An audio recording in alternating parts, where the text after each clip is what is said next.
സച്ചേട്ടാ, സച്ചേന്റെ ഏട്ടനെ പോലീസുകാരെ ഇടിക്കുവോ? ഏയ്, ഇടിക്കാൻ മാത്രം അവൻ അത്ര വലിയ കുറ്റമൊന്നും ചെയ്തിട്ടില്ലല്ലോ. അറിയാതെ പറ്റിപ്പോയല്ലേ. ഇല്ലെങ്കിൽ ആ എസ് ഐ സാറിനെ വിളിച്ച് രണ്ടെണ്ണം പൊട്ടിക്കാൻ പറഞ്ഞാലോ? അടി കിട്ടാത്തതിന്റെ കുറവാ നിങ്ങളുടെ ഏട്ടന്. എന്താ നോക്കുന്നേ? ഞാൻ പറഞ്ഞത് ശരിയല്ലേ? നിങ്ങളുടെ ഏട്ടൻ എത്ര കിട്ടിയാലും പഠിക്കുന്നില്ലല്ലോ. ഇതിപ്പോ നാട്ടില് പാട്ടായില്ലേ? അദ്ദേഹത്തിന് മാത്രല്ല, കുടുംബത്തിന് മുഴുവനും നാണക്കേടായില്ലേ? നോക്കിക്കോ, അദ്ദേഹത്തിന്റെ സ്ഥാപനത്തെ ഇത് ബാധിക്കും. അവൻ അമ്മയെ പറ്റിച്ചു, അതിനുള്ള ശിക്ഷ ഇപ്പൊ കിട്ടിയിരിക്കുന്നേ. കിടക്കട്ടെ അവിടെ. അമ്മ പറഞ്ഞ പോലെ ആരും അദ്ദേഹത്തെ ഇറക്കിക്കൊണ്ടുവരാൻ പോണ്ട. അവൻ അവിടെ കിടക്കുമ്പോ എനിക്കിവിടെ സമാധാനത്തോടെ ഉറങ്ങാൻ പറ്റുമോ? ഞാൻ പോയി അവനൊന്ന് കണ്ടിട്ട് വരാം. സച്ചേട്ടാ, സച്ചേട്ടാ നിക്ക്. ആരും പോരുതെന്നല്ലേ അമ്മ പറഞ്ഞിരിക്കുന്നേ?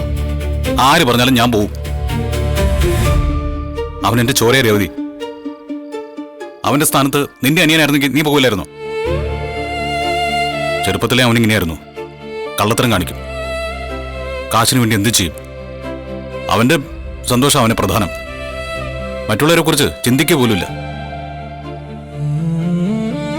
അവനെ കൊണ്ട് ഇന്നേ വരെ എനിക്കൊരു ഉപകാരം ഉണ്ടായിട്ടില്ല, ഉപദ്രവമല്ലാതെ. അവൻ കാരണം എനിക്ക് വലിയ വലിയ നഷ്ടങ്ങൾ ഉണ്ടായിട്ടുണ്ട്.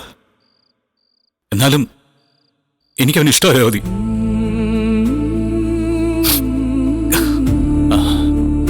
എന്റെ ഏട്ടനല്ലേ അവൻ, എന്റെ ചോരയല്ലേ. അങ്ങനെ അങ്ങ് ഒഴിവാക്കാൻ പറ്റുമോ എനിക്ക്? അവനെ ചെന്ന് കാണണം, എങ്ങനെയെങ്കിലും ഇറക്കാൻ നോക്കണം. ഈ സമയം വരെ ഈ വീട്ടിൽ നിന്ന് ആരും അവനെ ചെന്ന് കണ്ടിട്ട് പോലുമില്ല. ആരോരും ഇല്ലാത്തവനെ പോലെ അവനവിടെ കിടക്കുന്നേ. അവൻ അനാഥനൊന്നും അല്ലല്ലോ. അവന് നമ്മളൊക്കെ ഇല്ലേ.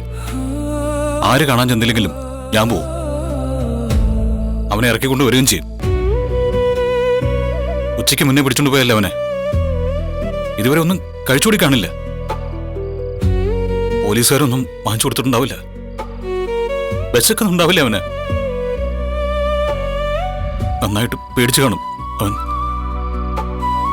ഞാൻ ചെന്നു കഴിഞ്ഞാൽ അവന് സമാധാനാവും.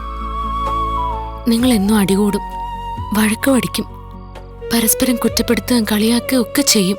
പക്ഷേ സച്ചേന്റെ ഉള്ളിൽ അദ്ദേഹം ഉണ്ട്, അതെനിക്കറിയാം. ഞാനതൊക്കെ അദ്ദേഹം ചെയ്ത ദേഷ്യത്തിന് പറഞ്ഞേ ഉള്ളൂ. സച്ചേട്ടൻ ചെന്ന് അദ്ദേഹത്തെ ഒന്ന് കാണാം. പറ്റുമെങ്കിൽ ഇറക്കിക്കൊണ്ട് വരാനും നോക്ക. പിന്നെ ഞാൻ ചിലപ്പോ വരാൻ ലേറ്റാവും. നീ കിടന്നോ. പിന്നെ ഞാൻ സ്റ്റേഷനിൽ പോകുന്ന കാര്യം ആരോടും പറയണ്ട.